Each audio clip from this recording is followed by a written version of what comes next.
Give a fuck about your gang, I'm from Thomas Road. Nigga was playing around with them sayings, that's what got he smoke. They be hanging out with them things, so do not approach. I put my label on my chain, that shit solid gold. Put up that thing and run your fade, I ain't gotta blow. Niggas be capping all these straps and still ain't drop a soul. Plenty guns, we got a lot of pose. I pull a stick and catch you slipping this shit like Martin Glow. Hey, you just cap a lot, my niggas keep straps a lot. Run around like you Scarface, but nigga, you just rap a lot. Really outside OT with it on me, used to trap a lot. Nigga ain't got no loyalty to the gang, he probably rat you out. It's your boy Jims with the Stop Being Dirty, Stop Eating Dirty, Trust the Process, Protect Your Peace. Link in the bio for my Twitter, my Instagram. If you watch right now, hit that subscribe button. I will appreciate it. You can't let everybody know your plans, especially because if you're not yet to put these plans in motion for yourself, there should be nothing to brag about. You know, you want to brainstorm with people who truly close to you that want the best for you. That's dope to do. But a lot of times, you know, the associates around you, maybe co-workers or people you see here and there, bar talk, it ain't worth knowing. It ain't worth sharing things that mean something deeply to you that you're in the process of doing. A lot of times people, they'll almost break friendships or bonds with you or look at you in a certain way because they're not happy where they are in life. So because they feel stuck, they see you making moves, it causes a resentment towards them and towards you. And even though you shouldn't have these people in your life at all, sometimes these people are very secretive in your life. So to avoid even figuring out who these people are the hard way, it's the best way to just keep your things to yourself, keep it playing. Oh my God. So, first and foremost, I want to say salute to Jay Black. He definitely put this smack interview together, and it was, I just put my whole arm in. I just did the dishes, fucking water everywhere. Jay Black put this interview together very well with Smack. You know, definitely asked a few questions that we were wondering as the consumer, the fans, the supporters of the culture. You know, he asked some things about Hitman Holla and Geechee God. He asked some things about the $1 Million tournament. You know what I mean? Overall, a good interview. But one thing that stuck out in this interview is Smack finding his backbone. I ain't eating that. I ain't eating that. You remember that? You remember that? The whole I ain't eating that time when Twerk was choking, Surf was choking, and everyone's choking and think it's funny and just taking Smack's money and basically thugging him out. If this is the streets, this is like Smack fronting you a pack and you not bringing that money back. Forget 70-30. You ain't coming back with nothing. You ain't coming back with nothing. No 60-40s, no nothing. You just taking the pack and you out and you saying you messed it up and yo, but you my bro and we go back from this and that, you know, this long ago and let me pay you back and you get another pack and to pay the first pack back and now you 2 packs and it's all messed up and you mix a business and friendship, you think shit is sweet.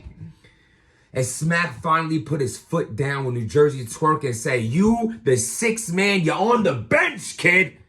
You're on the bench.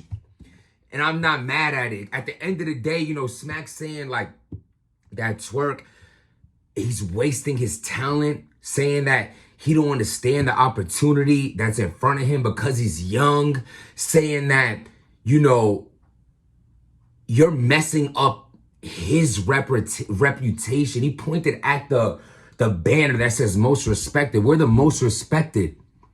And the way you moving ain't with respect. And it's going to make people look at Smack crazy. Like, why you keep letting him get away with this? And it was dope to see because, you know, as battlers, bloggers, fans, no matter what part you are in this culture, it's like you wonder, like, what is Smack thinking? What's Beasley thinking? What's ARP thinking? What's Organic thinking? When all these mishaps in their league go down, you wonder, like, yo, what they thinking? Like, how do they feel about it? Like, they just gonna let... And it's dope when you hear the league owners speak because you don't normally get your boss's feelings on the job. You know what I'm saying? Like, the only time you ever really, you know, your boss comes around, you know, unless he calls you in your office, that's never for a good thing. You don't really know what he's thinking. You just look at him to kind of guide the ship.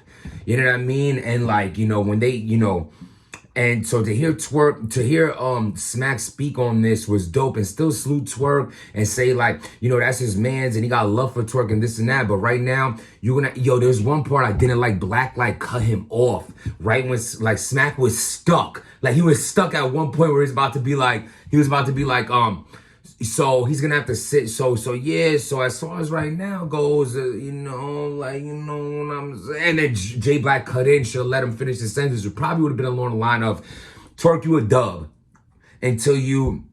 It ain't even show differently. You keep getting these opportunities. Right now, your mind ain't right. You're taking it. I keep forgetting the word that Smack used, but you're basically taking your talent for granted. And in the midst of taking your talent for granted, you're taking my money. You know what I'm saying? So, and it's like, you see what would happen, you know, with Twerk right now. You know, he's in a battle with Snake Eyes, and I guarantee he's going to be incredible. And he's going to, again, you know, give you that glimpse of what he could be. But his consistency lacks.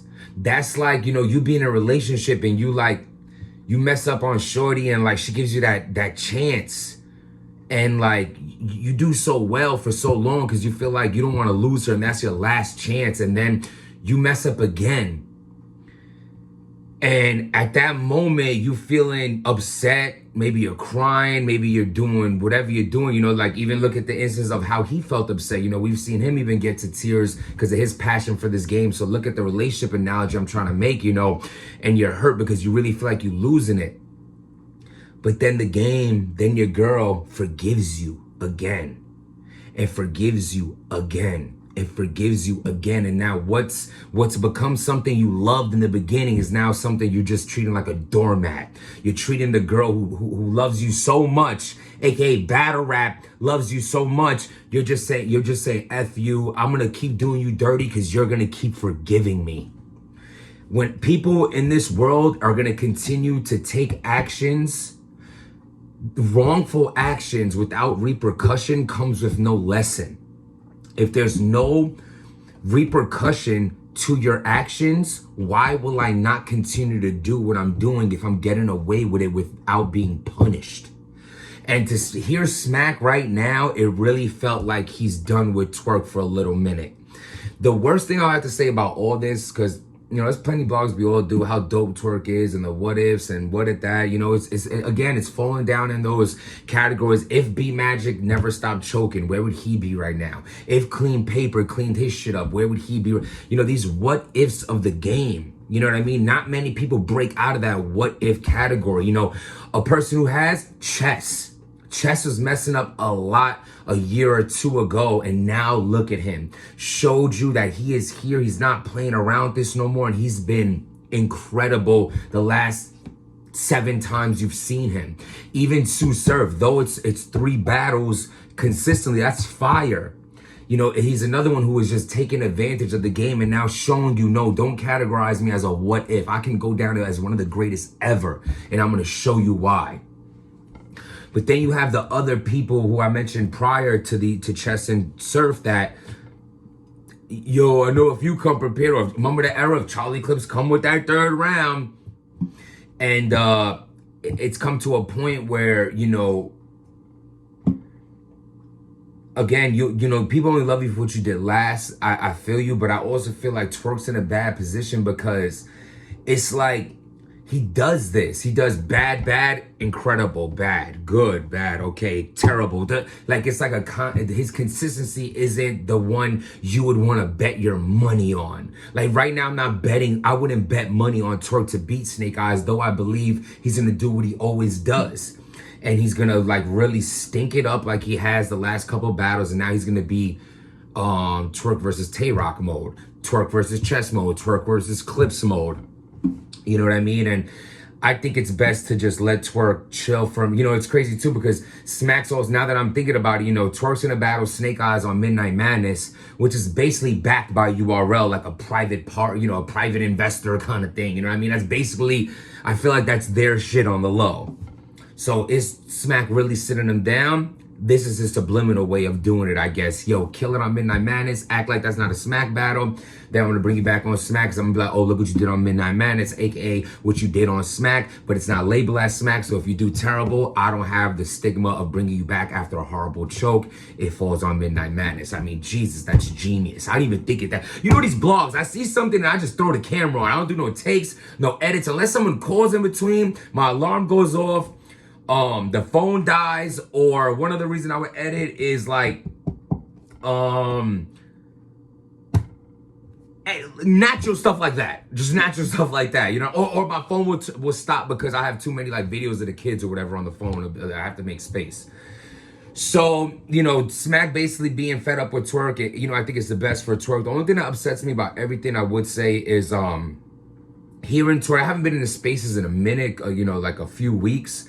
But the last time I did hear Twerk ranting about how he is, you know, yo, you kidding me? Like, at any time I could turn it up, and yeah, I could do this, but you know what I'm capable of. And it's the first time I actually felt like he sounded like a young person, like a young dude. Like, he didn't sound mature to me. It was like, damn, like that's okay to you, that you think that you can just, you know what I'm saying? That's like me taking a joint. That's like me taking a shorty home. I got a bad bit, and it's like I'm giving, like, I done laid it down, like, yo, so you know what it is. And then like I give her the limp shrimp 3 times in a row, but I'm still be like, yo, remember that last month when I laid it down and I had you going crazy? Be like, yeah, but can you give it to me again, buddy? You know what I mean? It's just like, after a while, it's like, whatever, she gonna call someone else.